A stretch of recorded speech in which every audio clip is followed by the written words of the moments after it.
औज़ुबिल्लाहि मिनश्शैतानिर्रजीम बिस्मिल्लाहिर्रहमानिर्रहीम सल्लल्लाहु अला मुहम्मद सल्लल्लाहु अलैहि वसल्लम।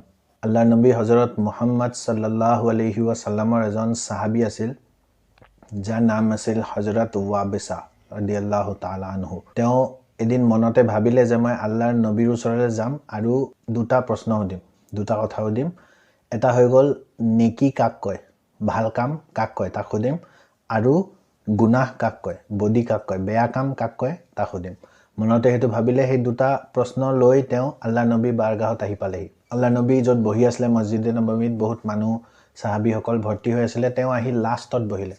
যেতিয়া তেওঁ আহা দেখিলে, আল্লাহ নবীয়ে তেওঁক আহি বহা দেখিলে, আল্লাহ নবীয়ে চিধা ওয়াবিসাক মাতিলে, ওয়াবিসা তুমি ওচৰলৈ আহা, তুমি লাষ্টত কিয় বহিছা, তুমি ওচৰলৈ আহা। হজৰত ওয়াবিসাই কয় যে মই দুইটামান কাটাৰ চফ মাজেদি পাৰ হৈ পিনে আৰু দুইটামান কাটাৰ আগলৈ গ'লোঁ। আল্লাহ নবীয়ে কৈছে নহয় তুমি আৰু ওচৰলৈ আহা, ওয়াবিসা তুমি আৰু ওচৰলৈ আহা। তেতিয়া হজৰত ওয়াবিসাই কয় মই আৰু দুটামান কাটাৰ ওচৰলৈ গুচি গ'লোঁ, আল্লাহ নবী য'ত বহি আছিলে তাৰ আৰু দুটামান কাটাৰ ওচৰলৈ গুচি গ'লোঁ পাৰ হৈ পিনে। আল্লাহ নবীয়ে কৈছে নহয় নহয় তুমি আৰু ওচৰলৈ আহা। যেতিয়া আল্লাহ নবীয়ে যেতিয়া ক'লে তুমি আৰু ওচৰলৈ গুচি আহা, তেতিয়া মই একদম প্ৰথম কাটাৰটোত, প্ৰথম চফটোত গৈ পাই গ'লোঁ। আল্লাহ নবীয়ে কৈছে নহয় তুমি আৰু ওচৰলৈ আহা। যেতিয়া আৰু ওচৰলৈ আহা বুলি ক'লে, হজৰত ওয়াবিসাই কয় যে মোৰ ইমান কপাল ভাল, মোৰ ইমান ভাল কপাল চোৱা, মই ইমান আল্লাহ নবীৰ ওচৰলৈ গুচি গ'লোঁ যে মোৰ আঁঠু দুটা আল্লাহ নবীৰ আঁঠু দুটাত লাগি গ'ল, আৰু আল্লাহ নবীৰ উশাহ লৈছে যে উশাহৰ শব্দও মই শুনি পাই গৈছোঁ, ইমান ওচৰলৈ মই আল্লাহ নবী ইমান ওচৰলৈ গুচি গ'লোঁ। তেতিয়া আল্লাহ নবীয়ে হজৰত ওয়াবিসাক সুধিলে যে ওয়াবিসা তুমি কিবা এটা প্ৰশ্ন সুধিবলৈ আহিছিলা মোৰ ওচৰত। হজৰত ওয়াবিসাই ক'লে হয় ইয়া ৰাছূলুল্লাহ ইয়া হাবিবাল্লাহ, মই এটা প্ৰশ্ন সুধিবলৈকে আপোনাৰ ওচৰত আহিছোঁ। আল্লাহ নবীয়ে ক'লে সেই প্ৰশ্নটো তুমি মোক ক'বা নি, এইটো বেছি ভাল হ'ব কি মই তোমাক সেই প্ৰশ্নটো কৈ দিওঁ। হজৰত ওয়াবিসা ৰাদিয়াল্লাহু তাআলা আনহুৱে ক'লে যে ইয়া ৰাছূলুল্লাহ ইয়া হাবিবাল্লাহ, যদি আপুনি প্ৰশ্নটো কৈ দিয়ে সেইটোতো আৰুৱে ভাল হ'ব।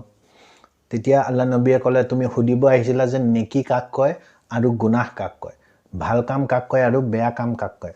হজৰত ওয়াবিসা ৰাদিয়াল্লাহু তাআলা আনহুৱে ক'লে ইয়া ৰাছূলুল্লাহ ইয়া হাবিবাল্লাহ, একদম সেইটো কথাই আপোনাক সুধিবলৈ মই আহিছিলোঁ, দিলত মোৰ সেইটোৱেই প্ৰশ্ন আছিলে। আল্লাহ নবীয়ে তেতিয়া ওয়াবিসাক ক'লে যে এই প্ৰশ্নটো তুমি মোৰ পৰা ল'ব বিচাৰা নি নিজে নিজৰ পৰা ল'ব বিচাৰা। হজৰত ওয়াবিসাই ক'লে ইয়া ৰাছূলুল্লাহ ইয়া হাবিবাল্লাহ, মই যদি জানিলোহেঁতেন আগৰ পৰা তেতিয়াহ'লে এই প্ৰশ্নটো সুধিবলৈ কিয় আহিলোহেঁতেন। তেতিয়া আল্লাহ নবীয়ে নিজৰ 3টা আঙুলি এনেকৈ লগাই 3টা আঙুলি হজৰত ওয়াবিসা ৰাদিয়াল্লাহু তাআলা আনহু দিলত লগাই দিলে। যেতিয়া দিলত লগাই দিলে আৰু ক'লে যে প্ৰশ্ন যিটো তুমি সুধিব আহিছিলা সেইটো প্ৰশ্ন মই তোমাক কৈ দিছোঁ, মই তোমাক কৈ দিলোঁ, আৰু তুমি ইয়াৰ উত্তৰটো তুমি নিজৰ দিলৰ পৰা সুধিলোঁ। হজৰত ওয়াবিসাই ক'লে ইয়া ৰাছূলুল্লাহ ইয়া হাবিবাল্লাহ, ইয়াৰ অৰ্থ কি। আল্লাহ নবীয়ে ক'লে যে তোমাৰ দিল, তোমাৰ ভিতৰত মুফতি বহি আছে, তোমাৰ দিলে যিটো বস্তুৰ ওপৰত ৰাজি হয়, যিটো বস্তু তোমাৰ দিলে তুমি কৰাৰ পিছত যিটো তোমাৰ দিলে কয় এইটো যে সঁচা, এইটো ভাল কথা, সেইটোৱে তোমাৰ কাৰণে নেকি। আৰু যিটো তোমাৰ দিলে মানি নলয়, যিটো তোমাৰ দিলে ভিতৰৰ পৰা এটা মাত দি থাকে যে এইটো কামটো ভাল নহয়, এইটো কামটো ভাল নহয়, যদিও তুমি কৰিছা কিন্তু এই কামটো ভাল নহয় বুলি যদি তোমাৰ দিলে ভিতৰৰ পৰা উত্তৰ দিয়ে, তেতিয়াহ'লে গম পাবা যে সেইটো তোমাৰ কাৰণে ভাল কাম নহয়, সেইটো তোমাৰ কাৰণে গুনাহ।